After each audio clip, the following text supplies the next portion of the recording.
여러분 반갑습니다. 우리 박 회장께서 이 애터미 사업 전반적인 걸 소개하셨는데 어디 성공하실 것 같죠? 성공 못하면 기적입니다. 그런데 거기 중요한 법칙을 하나 우리 박 회장께서 말씀을 하셨는데요. 지맘의 법칙 잊지 마세요. 지맘의 법칙. 제가 하나 예를 들어 드릴게요. 어느 날 어떤 회사의 김 과장이 퇴근을 해가지고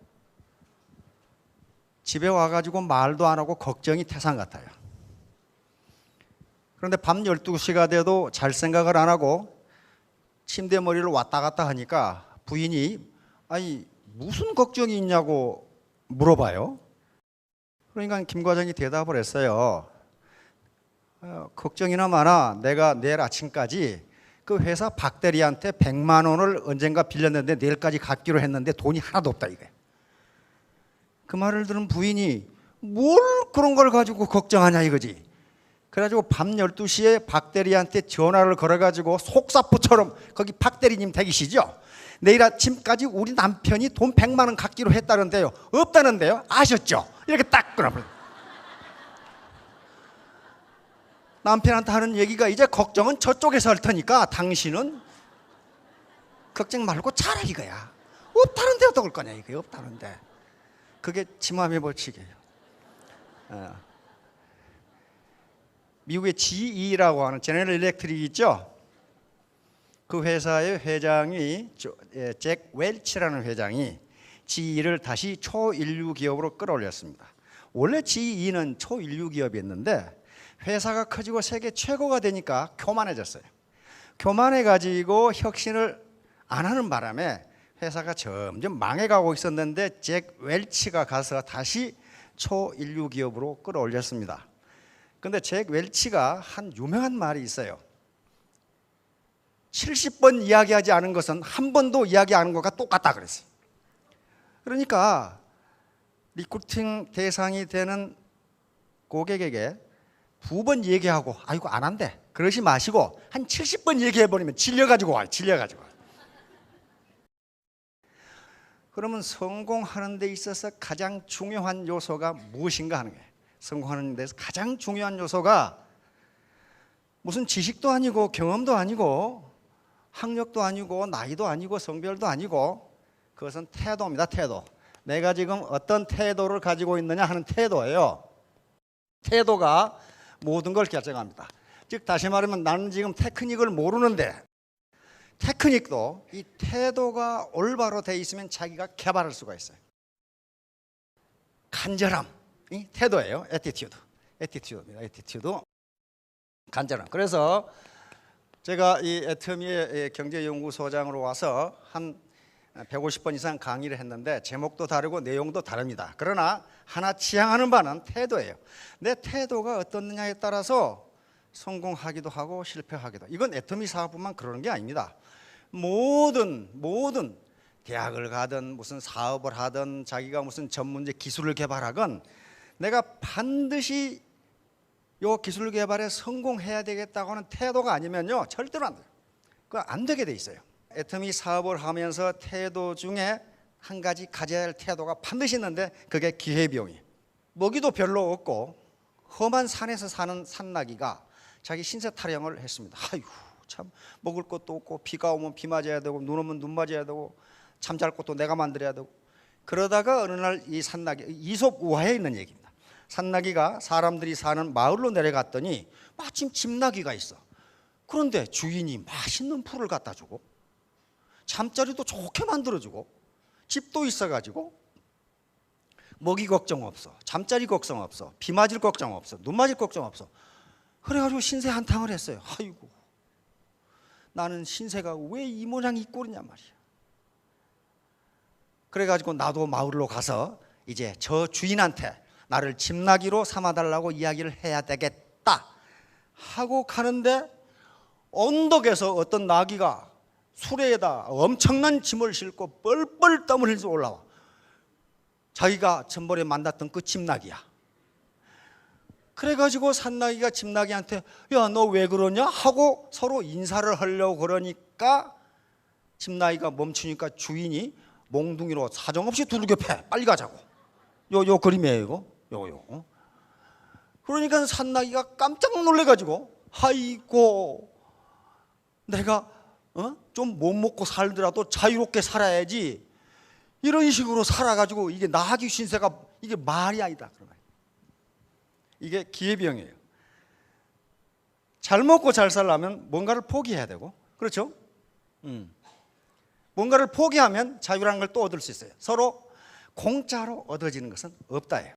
절대로 뭔가를 포기해야지 잘 먹고 좋은 데서 자고 주인이 좋은 먹이 갖다 주고 그리고 자유롭게 살 수 있는 방법은 없다요. 없다. 주인이 미쳤다고 잘 먹여주겠어요? 부려먹으려고 그러지. 그렇죠? 양반집 아들 까면서 양반집에 모습이 있었는데 계속 불평해. 아휴 저 아들은 시원한 대청에 앉아서 좋은 옷 입고 날마다 글 공부하는데 나는 이게 뭐야 이게. 맨날 떼약 뺏어서 일하고 땀 뻘뻘 흘리고 이렇게 불평을 하고 돌아다니니까 그 양반집 아들이 모슴에게 제안을 했어요. 그래 그런가? 그럼 우리 우리 한번 바꿔서 해보자. 그러니까 모슴이 뛸 듯이 기뻐하면서 대청마루에 저 한여름에 버선 신고 가부좌 틀고 의관 정제하고 앉아서 1시간 앉아있으니까 다리가 저려오기 시작하는데 이거 뭐 견딜 수가 없어요. 이게 반나절도 못 버티고 튀어나가버렸다는 얘기가 있어요. 우리 우화에 있습니다. 다시 말하면 남이 하면 쉽게 보이지만 그 사람은 그걸 하기 위해서 뭔가를 포기하지 않으면 안 된다는 거예요. 이게 기회병이에요. 기회병. 자유가 없어요. 술집은 공짜 점심. 요놈이 요걸 공짜로 먹을 수 있나요? 없어요. 1920년대 미국의 골드러시가 일어났을 때 뉴올리언스라고 하는 맨 밑에 주가 있죠. 그 도시가 있죠. 여기서 있었던 일입니다. 어느 술집에서 점심 공짜 이렇게 적어놔요. 점심 공짜. 거기 금강에서 일하는 노동자들이 많으니까 점심 공짜.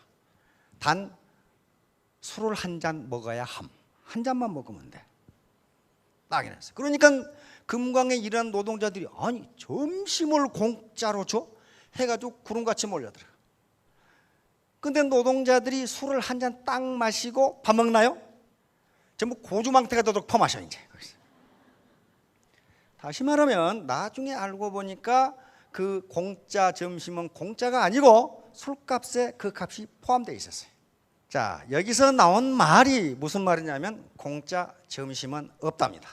이분이 쓴 이게 로버트 하인라인이라고 하는 사람입니다. 미국 해군사관학교를 나온 사람인데 저명한 공상과학 소설가입니다.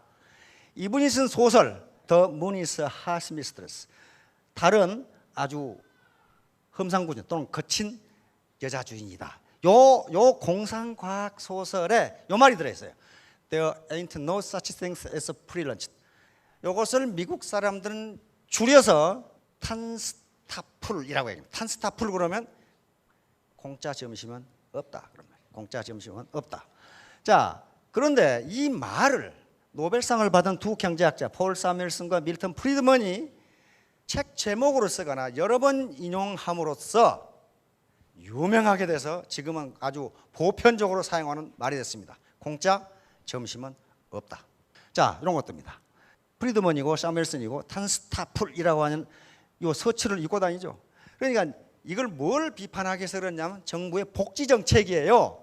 자, 이 그림 잘 보세요. I'm from the government. I'm here to help. 내가 당신을 돕기 위해서 여기 왔습니다 하고 손에다 동전 몇 푼 주는 것 같은데 뒷구멍으로 지갑을 빼가버리죠. 이 세금이 없이는 복지 정책은 안 된다는 거예요. 그러니까 분명히 기회비용이 공짜로 되는 일은 세상에 없다예요. 그래서 여기서 기회비용이라고 하는 것이 나옵니다. 경제학에서 또는 우리가 삶의 과정에서 가장 중요한 비용 개념이 기회비용이라는 거예요. 기회비용.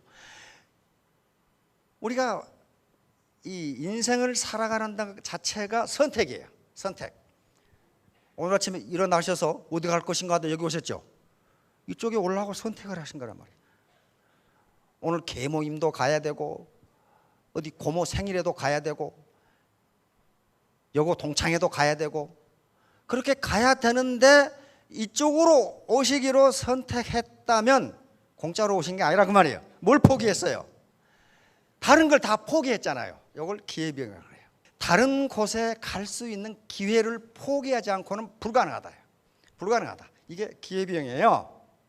그러니까 어느 한 가지 일을 하려고 하면 반드시 다른 것을 포기해야 된다는 거예요. 그러지 않고 두 개를 동시에 할 수 있는 방법은 없다.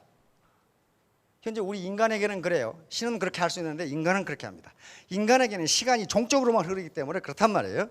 종적으로만 이렇게 흐르기 때문에 한 시점에서 한 가지를 밖에 못해요. 만약에 시간이 횡적으로 이렇게 흐른다면은 동시에 여러 가지를 할 수 있겠지만 그렇게 되질 않아요. 그러니까 기회비용은 반드시 무언가를 얻으려 하면은 무언가를 포기해야 한다. 이쪽으로 할 건지 이쪽으로 할 건지 이렇게 선택을 해야 되는데 오늘 애터미 원데이 세미나에 오실 것인지 안 그러면 누구를 만나러 갈 것인지 안 그러면 미장원에 갈 것인지 선택해야 하나를 선택하면 이 두 개는 포기해야 된다. 이게 기회비용이에요. 이거 마찬가지죠. 하나를 선택하면 다른 걸 포기해야 돼요.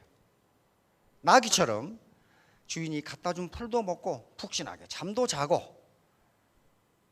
누나 비도 피할 수 있는 집이 있고 이 경우에는 자유를 포기하지 않으면 그게 얻기가 어렵다. 못 얻는다. 주인이 무엇 때문에 그 나귀를 그렇게 하겠어요? 부려먹으려고 그러거든. 그 자유를 포기해야 돼요. 그 다음에 산나귀 입장에서 자유를 얻으려면은 좋은 음식, 좋은 잠자리, 비와 눈을 피할 수 있는 집 이걸 포기해야 돼요. 포기하지 않고는 자유를 못 얻어요. 두 개 다 가질 수 있는 방법이 없다는 거예요. 없어요.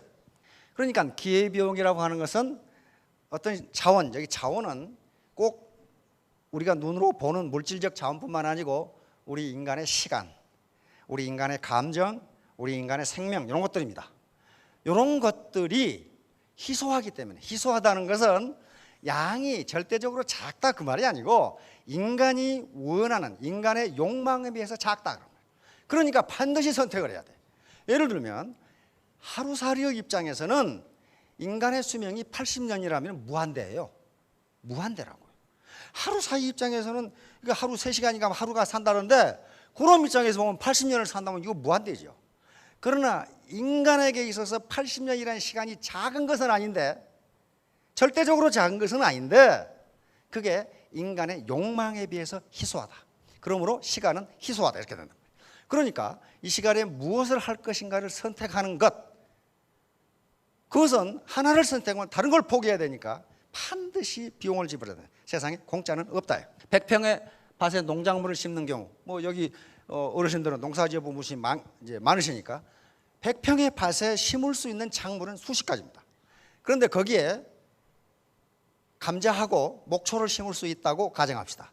감자를 심으면 200kg을 수확할 수 있고 목초를 심으면 300kg을 수확할 수 있는데 감자를 심기로 결정했다면 목초를 수확하는 기회는 포기해야 된다.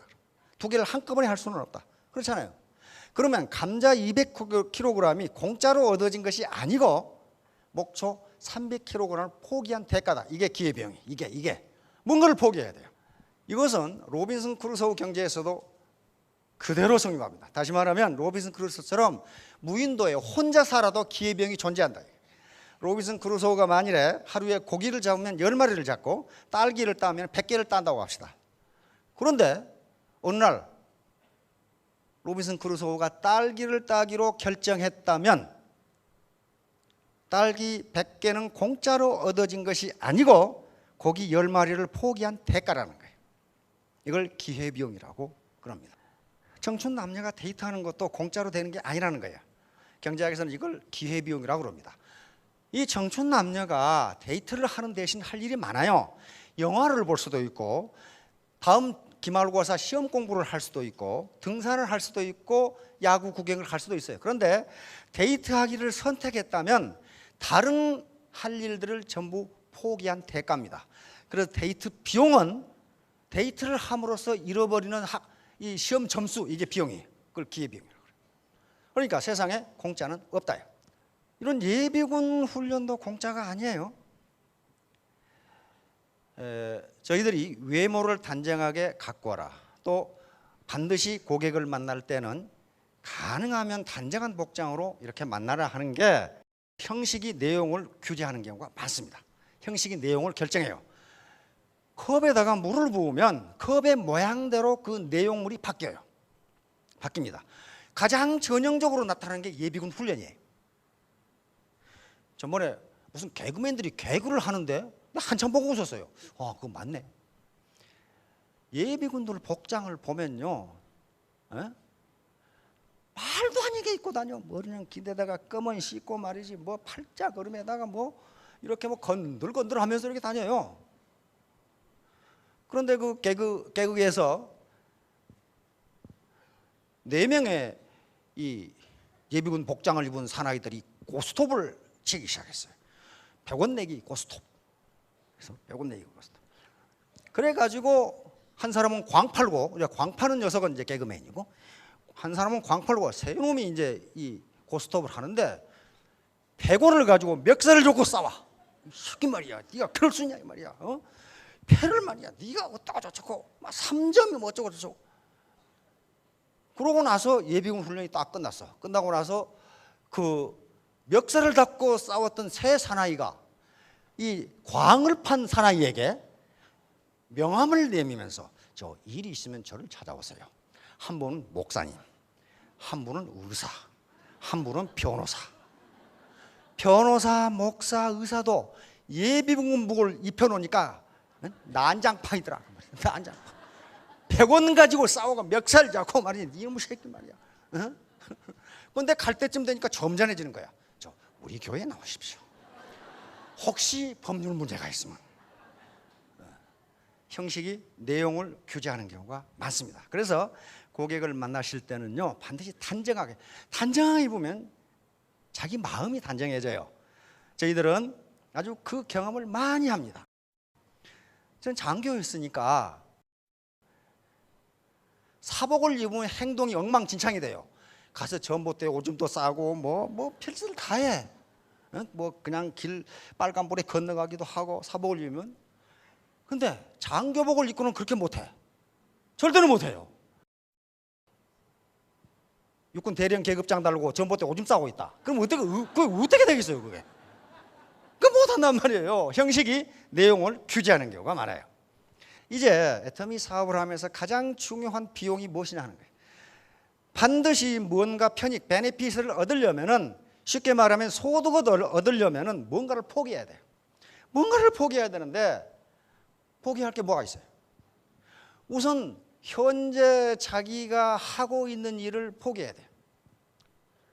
포기하지 않더라도 거기에 투입하는 시간을 줄이지 않으면 이 사업을 동시에 할 수가 없어요. 다시 말하면 사이드워크로 하든 전업으로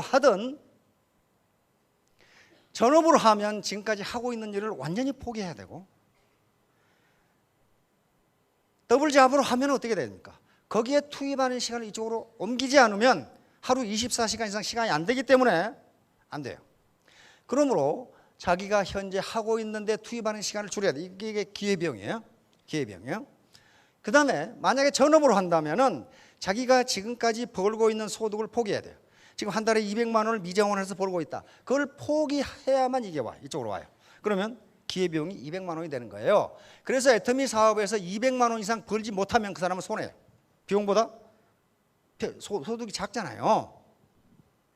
자, 그런데 그와 같이 명시적으로 계산할 수 있는, 화폐적으로 계산할 수 있는 것 말고 더욱더 큰 자원이 뭐냐 하면은 이런 것들이에요. 자존심, 체면, 위신, 이런 것들이란 말이에요. 분노. 요걸 코스트로 지불하지 않으면 소득은 생기지 않는다. 어떻게 공짜로 소득이 생겼어요? 공짜로 절대로 소득은 생기지 않는다. 분명히 제가 여러분들에게 말씀드리는데, 요건 상류사회로 올라갈 수 있는 하나의 사다리가 될 수 있습니다. 사다리가 될 수 있는데, 사다리를 올라가는 수고는 자기가 해야 된다. 아무도 끌어올려주지 않는다는 거예요. 그 올라가면서 소비하는 에너지, 이게 기회비용이 된다. opportunity cost가 된다. 그걸 포기하지 않으면 결코 소득은 생기지 않는답니다. 에너지 보존 법칙인데 똑같아요. 애터미 사업에 투입한 에너지는 보존된다. 다시 말하면 헛것이 아니다예요. 헛것이 아니다. 그런데 언제 효과가 나타나느냐? 임계점을 넘으면 효과가 나타납니다. 99도까지 안 끓다가 1도로 올라가면 끓듯이 계속 노력을 투입했는데 소득이 안 생긴다? 아직 투입량이 적기 때문에 그렇다. 자, 기브 앤 테이크. 매우 형이상학적이고 철학적인 것 같은 인간관계도요, 주고받는 관계로 이루어져 있습니다. 기브 앤 테이크 관계로 이루어져 있어요. 아무리 사랑한 남녀 사이라도 커피 한 잔도 안 사주면서 맨날 맨입으로 사랑한다고 하면 그거 의심해요. 이 자식이 정말 사랑하기는 하는 거야 이거. 반드시 주고받는 관계가 있어야 돼요. 왜냐하면요, 여기 다 계시니까 알겠지만 사랑하는 사이에서는요, 줘도 아깝지가 않아요. 그런데 이 자식이 커피 한 잔도 안 사준다, 그 말은 요놈이 커피 사는 게 아깝다는 얘기예요. 그 말은 사랑하지 않는다는 얘기예요. 따라서 아무것도 아닌 것 같은데 give and take, 스폰서와 그 다음에 파트너 간에 주고받는 관계가 아니면 일방적으로 뺏고 빼앗기는 관계는요, 그 인간관계가 아니에요. 그건 수탈 관계지. 요 선수들이 요 상태가 되기까지 우리는 뭐만 보냐 하면은 요 성취한 성공한 상태만 보지, 이 사람들이 얼마나 고생을 했는가에 대해서는 우리는 몰라요. 왜 모르냐? 안 봤거든. 그러나 이렇게 성취하기 위해서는 엄청난 시간 투입이 있었을 겁니다. 많은 걸 희생했어요.